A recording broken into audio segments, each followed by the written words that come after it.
Welcome to Now We're Getting Somewhere. I'm Katie, and I'm a certified life coach, but I've also been a management consultant at McKinsey and a product manager at a tech startup. In other words, I know what it feels like to have a life that looks pretty good on paper, but doesn't feel as good as I want it to. I help my professional clients develop lives that are more meaningful, happy, and also more successful. And I want to share the same practical insights with you. Let's go.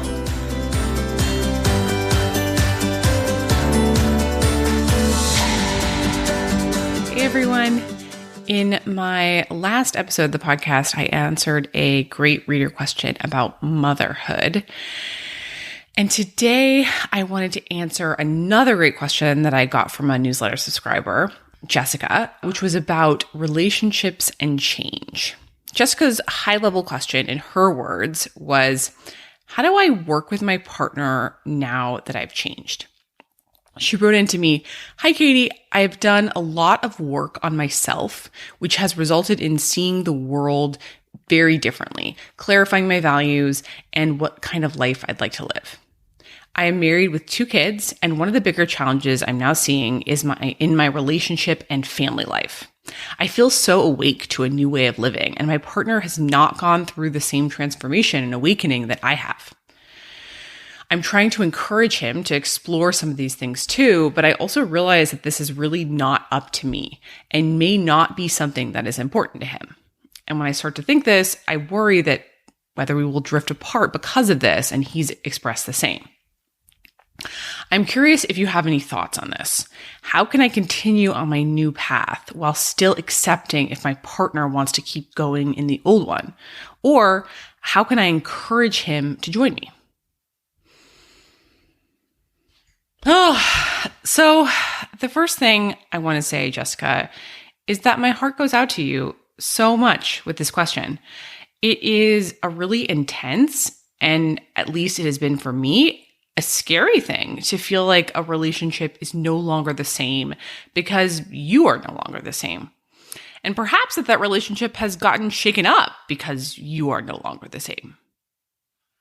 And I don't know about you, but when I've been through this in my life, it's somehow kind of doubly disorienting that on one hand, you're probably quite delighted by this new clarity or personal growth or just the person that you are becoming, and you're proud of that. But then also you might be wondering, oh no, these changes that I love, they seem like they're also potentially threatening this other relationship that I really value. So you're kind of pulled in 2 directions, and it can sometimes put at least a slight cloud on something that would otherwise feel so sunny and great, and might kind of even make you doubt on some level some of your new insights.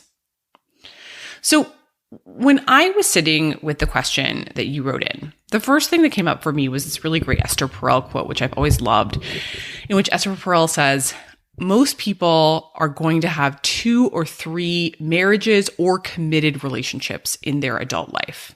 Some of us will have them with the same person." I'm just going to read that one again. Most people are going to have 2 or 3 marriages or committed relationships in their adult life. Some of us will have them with the same person. I've always really resonated with that idea, that we will all have multiple marriages or committed relationships in our lifetimes. And for some of us, they'll be with the same person, different relationships with the same person. On some level, my sense is that your old marriage is ending, or maybe it has already ended, because you are no longer the person that you once were. And that doesn't mean you have to get divorced, but it does mean that you're moving on to your next marriage, at least with this person. It kind of can't help but do that. And the loss or the death of a former marriage and the creation of a new one, those are things that even as I say them, they feel uncomfortable in my body. Those are intense things. It makes some sense to me that this might be an uncomfortable time for you, and probably also for your husband, as you both try to figure out the structure and nature of this new marriage that you're trying to make work for who you both are now. I love that you could see that there are at least 2 parts that can be tricky about this. On one hand, there's the acceptance piece. You said, how do I work with my partner now that I've changed? And can I accept if my partner wants to keep going on the old one? So questions about acceptance. And also, second, there's some questions about whether there's an opening to invite him to join you on your path. And if so, how do you go about doing that? And what would you actually invite him to do? I have honestly spent at least 8 hours prepping this topic for you, probably more like 10, because it's such a tender and a delicate topic, I think. And I wanted to make sure I was structuring all of my thoughts in a way that was as clear and hopefully as helpful as possible. Ultimately, I had so much to say about this that I divided this into 2 podcasts. Today, I'm going to start with actions. I'm going to share 4 ideas I had for you about categories of action you can take. And in the next episode, I'm going to focus on thoughts. I'm going to suggest a number of different thoughts you might consider thinking during this time. I don't actually think I've done a podcast just on thoughts before, though it's something I talk with my one-on-one clients about a lot. And even though thoughts can seem kind of squishy, like what does it mean when I'm talking about thoughts?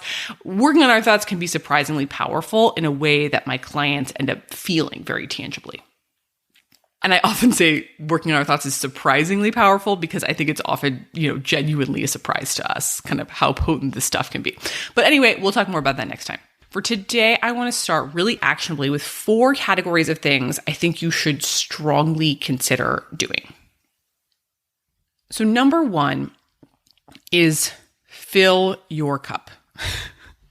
The first, and really in my opinion, the most important thing to do if you want to accept him as he is, Jessica, on whatever path he ends up taking, is that you will have to make sure that your cup is as filled as it can possibly be outside of the marriage.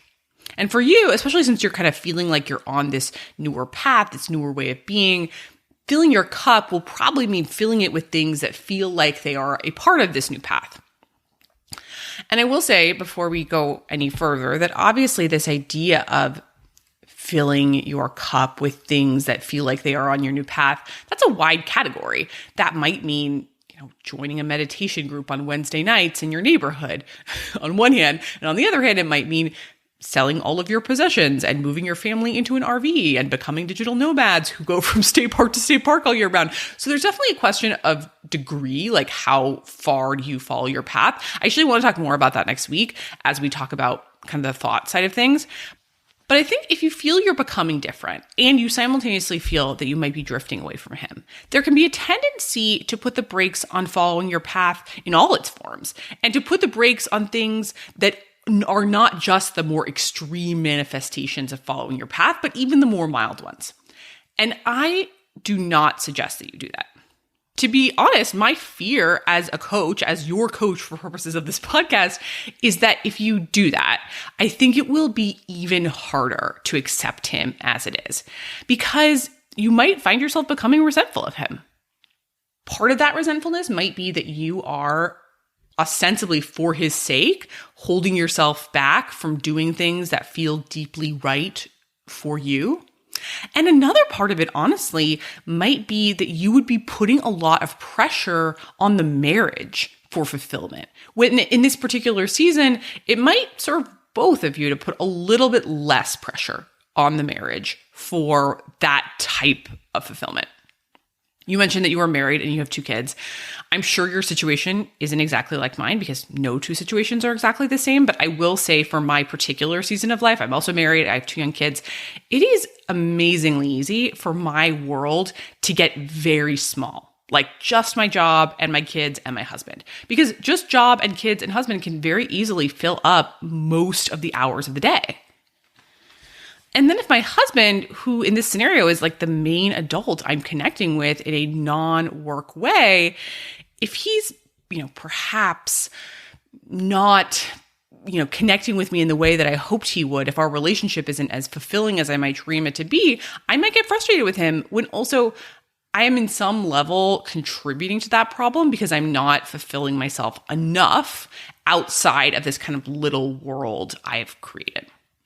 I don't know if that's your situation, Jessica, but if you were my client, I would want to do a very thorough and rigorous exploration across your life.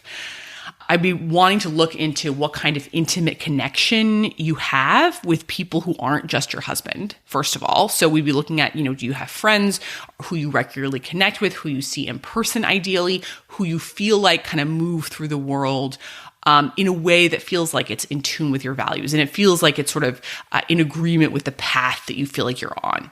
Do you have larger communities of people you are a part of who move through the world in that way that you are craving? This could be like a women's circle or a spiritual community or some other group of people. And for me, I would also want to make sure that you are spending a significant amount of your time on activities that feel fulfilling to you. And again, kind of reflect this path that you are yearning to connect to more.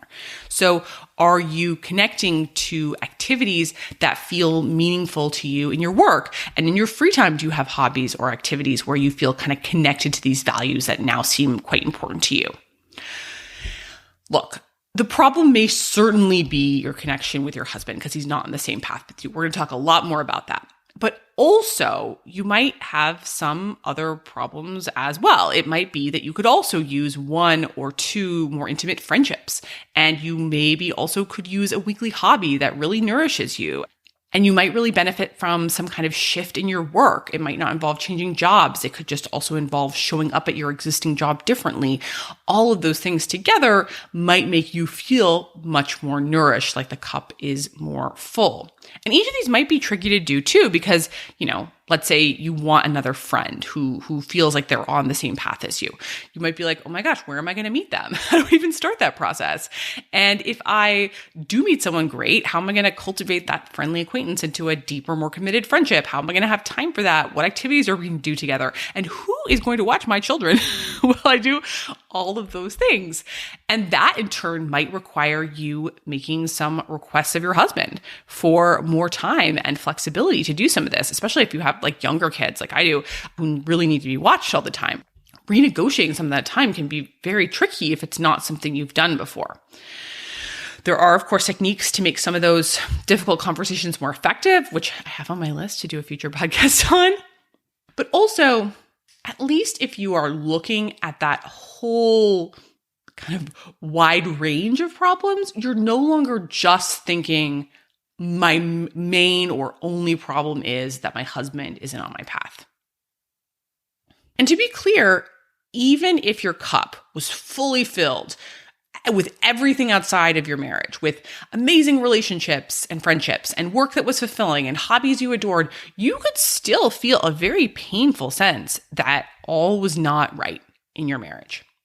This is, of course, another way of saying seriously attending to filling your cup. It's necessary, but it's also not sufficient. You do need to attend to it, but it may not do everything.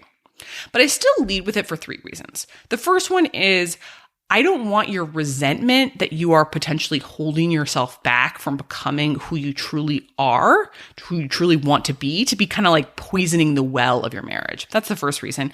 The second is I think if you were feeling profoundly nourished in every area of your life that you could think of beyond your marriage, you would be able to appreciate your marriage better for just what it actually is, because you wouldn't be quite so dependent on the marriage for happiness and meaning. And then the third reason, number 3, is truly, I think if you look thrilled and delighted and radiant with life on your path, I think that's the best testimony of all, the best enticement of all. And your husband may quite naturally start to kind of nose his way along the path, find his way, ask you questions, things like that.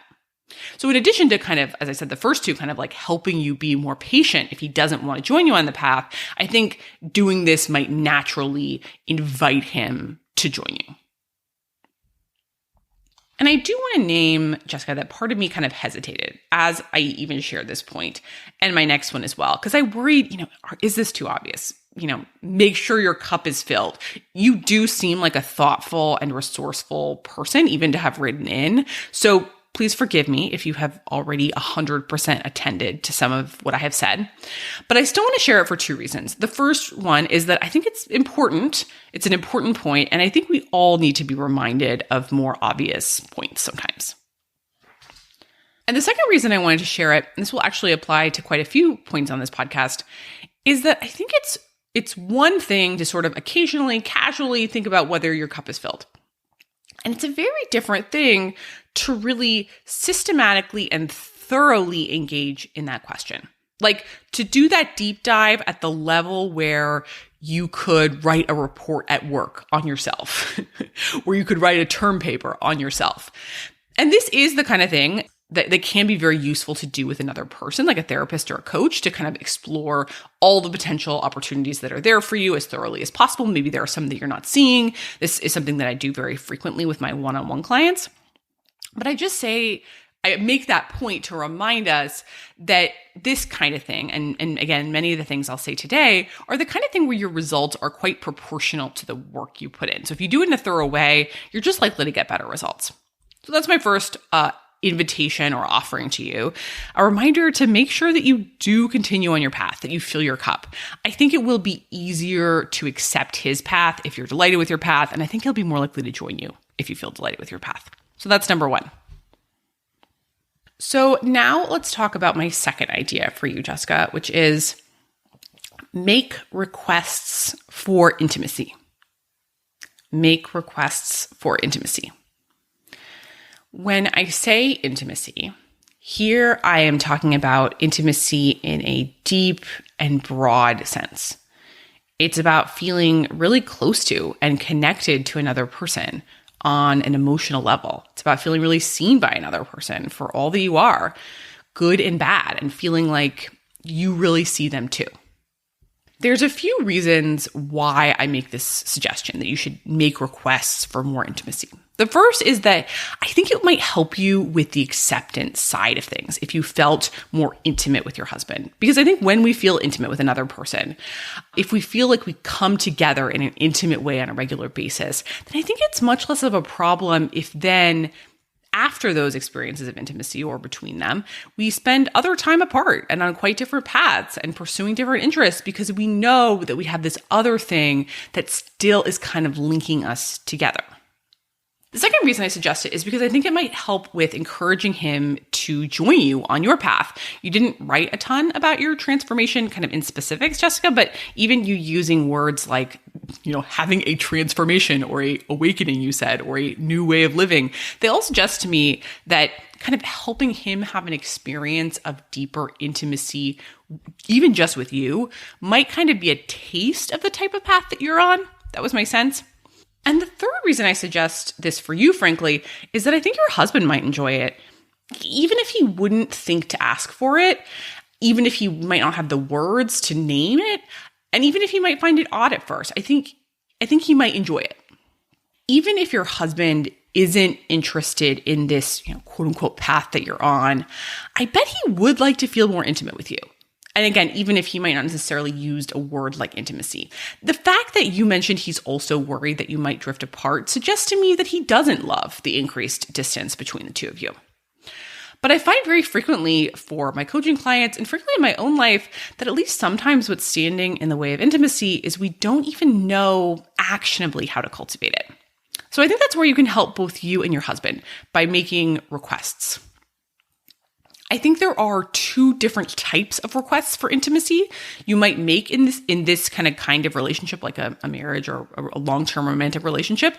There are some requests for activities, and there could be a request for holding space. So let's talk about requests for activities first. A request for an activity would literally mean requesting to do activities with him that would help you to feel closer to him. It might mean a workshop you both sign up for in an area that would help you connect. It might mean taking a walk together once a week and just talking. It might mean couples therapy. It might mean, very actionably, you both just like doing an activity from a book together once a week and then sharing your answers with each other. One of my personal favorites for this might be there's a great book by John Gottman called 7 Principles for Making Marriage Work. And chapter 4 of it has a ton of questions that you can both ask each other to get to know each other better and more deeply. And some of them are kind of like deeper, thornier ones, like what are you sad about right now? Or what do you fear the most? And a lot of them, I would say actually the majority, are like just more fun or light, like, who is one of my major rivals or enemies? Or what was my most embarrassing moment? But you could request to do an activity like this with him once a week just to get him to know him better and to have him get to know you better. That's intimacy. John Gottman, who wrote that great book and is really a leader with his wife in the field of marriages and long-term relationship counseling. He calls this building a love map, which really just means getting to know your partner a lot better across a lot of different dimensions. And I will say that there can be two roadblocks in my experience to requests like this. One of them is just literally figuring out, wait, what do I actually want to ask for that might make me feel more intimate with him emotionally? Because ideally, you want to make a very concrete ask. So that's why I've tried to give a few ideas just now. And then the second roadblock is often that we have objections to even the idea of making concrete asks about intimacy. Like, shouldn't intimate connection be organic? And honestly, my thoughts on this are that it's just kind of like sex. Like, sure, you can make it mean something very profound if the other person doesn't know exactly what you like by reading your mind and doesn't exactly do it. Or you can look for, whether they are game and whether they are at least willing to try some new things with you when you ask for it very explicitly. And look, maybe he is not someone who naturally has those kinds of deeper conversations or thinks about these kinds of deeper questions, just to give an example. But maybe he does go to a workshop once a year with you, and maybe you do some kind of deeper connection exercise once a week. And again, he's not obsessed with these kinds of topics, but he's game to try it, and then you both benefit. I will say he benefits as well by you making that specific request to get closer and more intimate.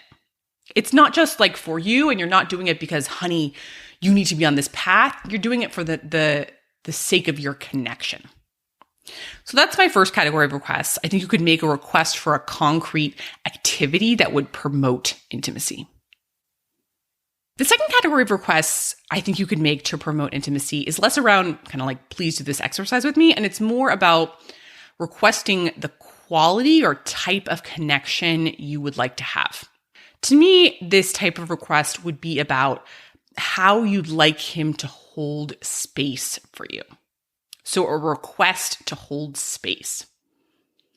And I will take a little aside here to say a little bit more about what I mean when I talk about this concept of holding space, or what it would mean for someone to be skillful at holding space.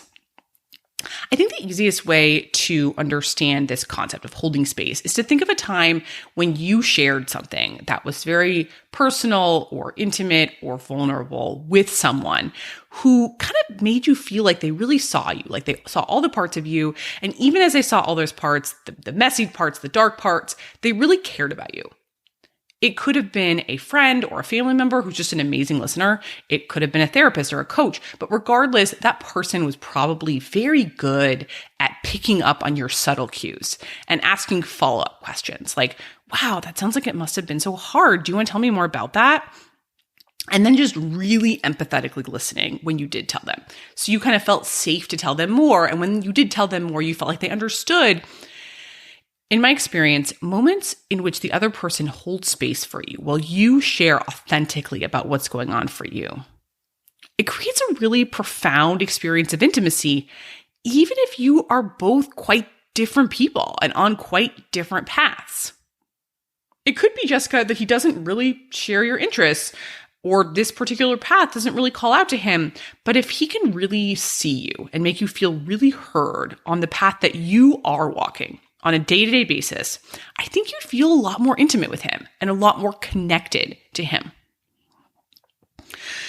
And the most important thing to say here when we are talking about holding space is this. Being good at holding space is actually just a skill. It's a skill that anyone can learn and anyone can improve at if they wish. And if you want, you as his partner can make some requests that can help him learn that skill, if that's something you want to do.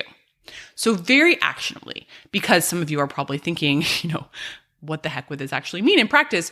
This would involve you operationalizing how you'd like for him to hold space for you and teaching him using very specific requests. You might literally say to your partner, okay, honey, when I'm telling you how I feel, I would love it if you could repeat it back to me in slightly different words so I know you understand it. And then if you could say some sort of sentence that tells me that you understand why I might be feeling how I'm feeling. Something like, wow, I could totally see how this might be hard because, or this sounds like such a tough thing because. This overall topic of helping our partners hold space for us, if it's something we want, is something that I work with my one-on-one clients on a lot. And I will literally advise my clients to offer, like I just did, potential scripts on what their partner could say. Often I will offer my clients some potential scripts, and then we'll kind of revise them together, and then they can offer them to their partners. They don't have to use them like a robot every time, but it can be very helpful. And some of my clients are kind of surprised by that at first, and they worry that their partner might be kind of offended to get such specific guidance. But over and over, I get the feedback once they actually talk to their partners that their partners are generally not just willing, but thrilled to know how to talk to them when, they are, for example, exploring some big feelings. Genuinely, I want to say like 90% of the time, their partners just did not know that this was what they wanted. And when they know, when they finally get that information, they're like, oh, wait, you want me to do that? Wait, can you tell me more about that? Wait, okay, so when you say this, you want me to say what again? And it's very helpful to them and very relieving to actually know what to do to make you feel good. And again, to be very, very tactical. I love being tactical. This is typically a multi-step process over an extended period of time. So the first step would be that you want to have at least one conversation in advance when you are both calm and focused on each other, and there's nothing kind of stressful between you. And in that conversation, you would share a few techniques that would be really helpful and explain them really clearly. And you would share it from perspective of, my love, it would be such a gift for me if you tried this. Not like, oh, you have to, or I'm mad at you, but like, it would be such a gift for me if you could do me this big favor and try some of this. Because let's also just say, our partners are much more willing to try things when we give them specific instructions in advance, when everyone is calm, and then we do say it from this place of kindness and like, would you do me this huge favor? I would be so grateful. And then when you get in a stressful conversation, they will probably forget everything you talked to them about. So you will have to, if you aren't totally emotionally flooded, remind them. You will say, oh, honey, I see that you just offered me a potential solution when I told you about all these big emotions I'm feeling. Or, oh, honey, you kind of moved on, but I was actually wanting to talk about it more. And then you might say something like, I'd actually just love it if you could kind of paraphrase what I heard back to me so I know that you heard it, and then share something about, why you could see this might be hard. And if you, Jessica, are able to be kind of a total Jedi about this, you might even do it a couple of times in a conversation. You might kind of point out in a very loving, gentle, calm way, what has happened, and remind them of how they could be more helpful to you. So that's kind of the second part of it. And then the third part would be that sometime later, maybe a day or two after the conversation, you might kind of circle back and appreciate what they did really well. And if they seem kind of calm and open to it, and of course you want to pick your moment very carefully, you could point out, again, not from a place of blame, but from a place of really lovingly requesting because it's a favor to you. You might say, oh yeah, next time, if you remember, would you be willing to try X or Y when I share my feelings to you? And here again, you want to give them very specific techniques or specific kinds of scripts that they might say. And you may still need to, again, later when you're having some sort of emotional conversation, remind them in the moment, and you might need to talk to them after again, and all of this might go on for a little while. And if it seems like an extended process, well, it is. But you usually get pretty good results actually quite quickly, though kind of the fullest integration that you could dream of does take longer. And given that this kind of thing might radically change your relationship, I do think it's worth doing. And in my experience over time, partners do start to build the skill, and then they feel more empowered and connected to you, and they like it. They wanted to know what to do when you talk to them about things like that. And maybe they didn't know what to do before, and that's why they kind of skipped over it or avoided it or gave advice or did whatever they did that led you to feel less intimate with them. That's so satisfying to a partner to feel like they kind of unlock how to support you and connect with you. I don't know your partner, Jessica, but as I said, I would suspect that even if your partner doesn't want to 100% join you on your path, there's a good chance that he does want to connect with you, but he might not know how, and you could help him learn. And of course, two more things to say about kind of requests for holding space. One is that, once you've helped him sort of understand how to hold space for you, you'll want to then consciously choose to share with him how you're really doing, the good and the bad, on a day-to-day basis. And if you're on a path, which it sounds like you are, where you kind of feel like you've recently kind of transformed or awakened, to use two words that you used in writing to me, you probably have a lot coming up for you. So there are probably a lot of opportunities of things to share. And also, second, you are going to want to make sure that you give him that same gift back. When he is telling you about a day at work or about a tense relationship with a friend or whatever it is, you want to give him that full, generous space to share all of himself. He may not take you up on it fully at first. I mean, he might, but also he might not. But I think he will subtly pick up on the fact that you are creating space for intimacy for him. So that's my second idea, that you can and really should consider making specific requests for intimacy. I think it would increase your ability to accept him on whatever path he's on, accept him as he is, because when you feel connected to him, like I said, I think it's okay that he's on a different path. And I think it might make him feel more connected to you. And when you feel connected to someone, you're more curious about what they're up to. So again, that might kind of more naturally entice him to that path. So that's number 2. And the third idea I had for you was make sure that you are telling yourself the truth about how you feel on a regular basis. You know, Jessica, it would not surprise me if you felt at least some resentment or frustration or grief right now. It wouldn't surprise me if you felt angry or if you thought, perhaps in a very private, secret part of your heart, that you might not choose your partner if you were choosing today from scratch. And it is a funny thing. If our goal is to accept that he may continue down a path that's not really the path that you're on, I think sometimes what we do is try not to look at our anger or fear or grief too carefully or too often. We might not want to be angry at our partners, even if in our own mind or our own private heart of hearts, maybe we are afraid of the magnitude of those feelings and we're afraid of what it might mean if we have those feelings. But then because we're not really looking at them directly very often, I think those feelings, the anger and the grief and the frustration, they never really get processed or metabolized. And then they tend to seep out in ways that we kind of can't control, like in very subtle ways. Perhaps, for example, in conversations with your husband, because you're feeling all this, you might end up feeling more short with him or less patient or less open. For most of us, it's actually far more useful when we have ugly and scary feelings that we are afraid of seeping out to actually consciously choose to look at it frequently. And tactically, again, always trying to be tactical here, I think it would mean, if you're holding a lot in, that I would recommend frequent journaling, perhaps even daily journaling about how you're feeling. Just spending even 10 minutes a day writing on paper about how you're feeling, so you're looking at it directly, I think you might be more able to move on. I do think that the more you feel it, the less you feel it. Even as I say that, I'm like, oh, this is annoying and cliche, but it's true. You know, the more you actually feel it and process it and metabolize it, the less then you kind of feel it out of the corner of your eye and it seeps out into your life.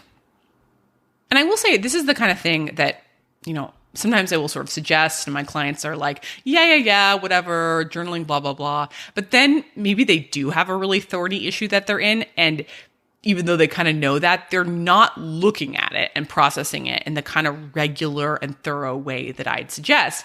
And if I can get them to actually just do the freaking thing daily or nearly daily for a week or 2 weeks or maybe up to like a month, it can totally change the game. So I say this because, look, I'm a real person. I get the hesitations, but I just want to say, hey, this stuff does work if you do it. And I want to say one more thing about this, which is, you may share your feelings with him. You may share your feelings about him with him, or you might not. The point of this practice is for you. so you can process it as much as possible. And so it's not seeping out in ways that can kind of paradoxically cause more problems than just facing it head on. He will feel that kind of resentment beneath the surface, even if you're not talking about it at all. And I think it'll be easier to accept him as he is. And I think paradoxically, again, he might be more open to your invitations to join you on your path again, or might just naturally join you a little bit more on your path if he doesn't feel kind of subtle beneath the surface, like unprocessed resentment coming his way. And if all of this sounds intense or scary, like I don't want to be focusing on all this negativity, remember, I'm not saying this is the only thing I would recommend you doing. I've actually already suggested connecting with him more intimately and filling your cup. And this next one I'm about to suggest is totally the opposite of sitting in kind of these negative emotions, which is to say, yes, sit deeply in your feelings. Look at them on a regular basis. I really can't recommend that more strongly. And also do some of these other things too, which leads me to number 4. The fourth suggestion or offering I'd like to make to you is that I'd recommend making a deliberate practice of cherishing your partner. So number 4 is cherish your partner. I got this word cherish also from John Gottman, who uses it in that fantastic book, 7 Principles for Making Marriage Work, which I mentioned briefly before. That book, by the way, is a very classic book on improving our serious relationships. And I really think it's one of the most useful and practical books that I am aware of. But I love that word he uses, cherish. I think early on in our relationships, we typically do cherish our partners. Oh man, even as I say it, there's like a relaxation when you even think of the idea of cherishing. To me, I feel that in my body. And then as frustration and resentment creep in, maybe we don't find ourselves cherishing them as much. But I believe that you can consciously choose to cherish your partner even as you are also facing some authentically negative emotions about them, which of course was what I suggested doing in literally the previous point that I shared. I don't think those things are mutually exclusive. And when I'm talking about, consciously choosing to cherish your partner, again, I mean that in a very actionable way. I would literally recommend taking time several times a week, or ideally even every day, to remind yourself about what you admire and love and appreciate about him. I would recommend doing this on paper. I think writing slows us down and forces us to focus on something more than just doing it in our heads. And again, I think doing this frequently instead of just like one time really makes a difference. If you would like some specific prompts, Gottman in that book that I mentioned has a 7-week series of prompts that you can kind of write on and reflect on each weekday. So it's like 35 different prompts across 7 weeks. So on a given day, you might be, for example, remembering times in the past when your spouse supported you, or remembering a fun day you had together, or qualities about them that you admire, or 2 reasons that you are proud of him. So that can kind of give you some structure if you'd like it. But you don't have to do that. You literally could just sit down and write 1 to 3 points each day about something you appreciate about your husband that day or generally. It doesn't have to be a fancy structured exercise. And like I said, this isn't about denying that you might also feel some negative things. Like I said, I literally just suggested that in the point before this one. But it's to say, if you don't want to drift apart, it's not a bad idea to consciously remind yourself of the fondness or admiration you do genuinely feel towards your spouse, and to remind yourself of that regularly. On a brain level, the reason to do this is that whenever you think about something frequently, you're literally strengthening the neural connections and neural maps and circuits around this topic. And that in turn makes it easier for your brain, your prefrontal cortex, to find those topics. And when your brain can do something more easily, it could do it more quickly and with less effort. And then, when things take less effort and are easy for your brain, you will literally think of them more often. So the more you remember what you do genuinely, honestly admire, don't create things, but authentic admiration or fondness for in your relationship, the more that you will feel that admiration or fondness. And all of that kind of leads to refilling the reserves of goodwill. And when there's more goodwill, 2 good things start to happen. One is that we are naturally more accepting and more generous towards the other person. So again, that will help you with the acceptance side of things, I think. And two, I think the other person is naturally more generous and accepting towards us. Like they can feel the reserves of goodwill. So again, I think your husband, again, would be naturally more open to joining some of the things that you're into or curious about what you're interested in when he feels more goodwill. So it benefits you both. So high level, those are my 4 main categories of ideas for you. I think that you, 1, need to make sure that you are pursuing your own path, that your cup is filled outside of the marriage so you aren't resentful of him.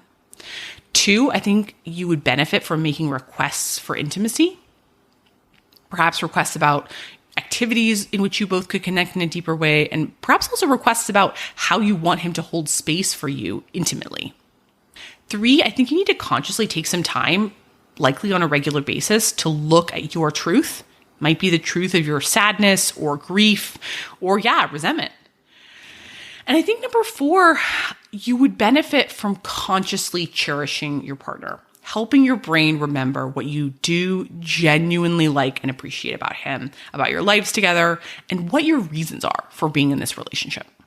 So, Jessica, I hope that's helpful for you. And I hope it is also helpful for anyone else listening to this who might be feeling some distance in a key relationship, perhaps because they've changed. Like I said before, I do have a fair amount more to say about this, and my next podcast episode will be all about a number of different thoughts that you might consider thinking during this time. Even though many of us action-oriented people can think that kind of quote-unquote working on thoughts can feel like mumbo jumbo, believe me, it can be very potent. And I'll also be addressing on that episode this kind of subtle question of how far to push things, which I didn't totally address today. But for now, I want you to know that I am rooting for you so profoundly, and I know that everyone else listening is too. And I'm rooting for everyone else listening to this. Take care, everyone. If you really want to change in a meaningful, lasting way, that's when you need a life coach. Every client I've worked with has had incredibly personalized reasons why they're in the tired or anxious or stuck or uninspired state they're in. Working with me can help you identify those roadblocks, which are usually blind spots that you genuinely cannot see, and implement a profoundly customized, doable plan for overcoming them. I have a very small, high-end, one-on-one coaching practice. If you'd like to be my next client, reach out at katiesiever.com. I'd love to meet you.